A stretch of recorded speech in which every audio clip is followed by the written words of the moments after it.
তোমরা যারা উপবৃত্তি 2026 শিক্ষার্থীরা রয়েছে, তোমাদের উপবৃত্তির টাকা 2026 তোমরা কারা টাকা পাচ্ছ এবং কারা টাকা পাচ্ছ না তোমাদেরকে A to Z জানিয়ে দেবো। তোমরা ইতিমধ্যে অনেকে উপবৃত্তির টাকা পেয়ে গেছো, আবার অনেকে তোমরা টাকা পাওনি। তো তোমাদের উপবৃত্তির যে নোটিশ অনুযায়ী তোমাদের যে বিষয়গুলো জানানো হয়েছে, তোমাদের উপবৃত্তির টাকা 2026 তোমাদের উপবৃত্তির টাকা 2026 সেটা শুরু হয়েছিল 24 জুন থেকে এবং টাকা দেওয়া কিন্তু চলছিল এবং জুলাই মাস পর্যন্ত টাকা দেওয়া চলতে থাকে।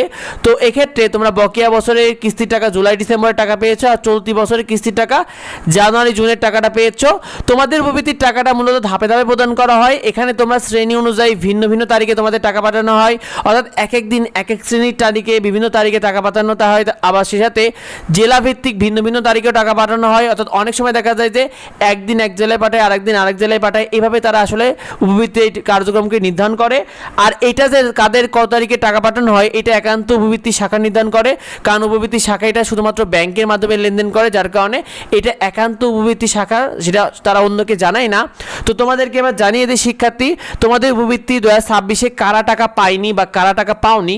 দেখো, তোমরা অভিভাবকের যাদের নগদ অ্যাকাউন্ট হতে হবে, তোমাদেরকে প্রথমেই জানিয়েছিলাম যে তোমরা যে নগদ অ্যাকাউন্টটা দিয়েছো সেই নগদ অ্যাকাউন্টটা তোমার অভিভাবকের এনআইডি কার্ড দিয়ে ভেরিফিকেশন হতে হবে, অর্থাৎ তোমার উপবৃত্তি ফর্মে তোমার অভিভাবকের যার নামটা রয়েছে তার নগদ অ্যাকাউন্ট হতে হবে। তুমি যে এখানে উপবৃত্তি ফর্মটা যেটা ছিল, এখানে উপবৃত্তি অর্থপ্রাপ্তির জন্য যে অভিভাবক হিসেবে তুমি যাকে নির্ধারণ করেছো তার নগদ অ্যাকাউন্ট, তার এখানে যে নাম এনআইডি কার্ড নাম্বার নাম দিয়েছো মূলত তারই নগদ অ্যাকাউন্ট হতে হবে।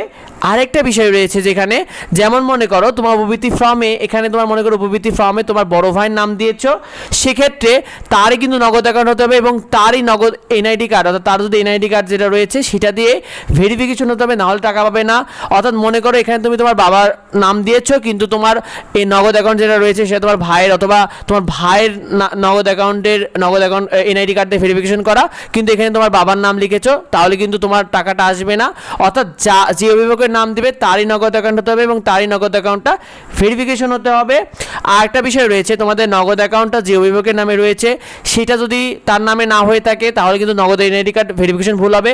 অর্থাৎ তুমি তোমার বাবার নাম দিয়েছো, তোমার বাবার নামেই কিন্তু নগদ অ্যাকাউন্টটা খোলা রয়েছে, কিন্তু নগদ এনআইডি কার্ড যে ভেরিফিকেশন সেটা দেওয়া হয়নি, তাহলে কিন্তু ভুল হয়ে যাবে।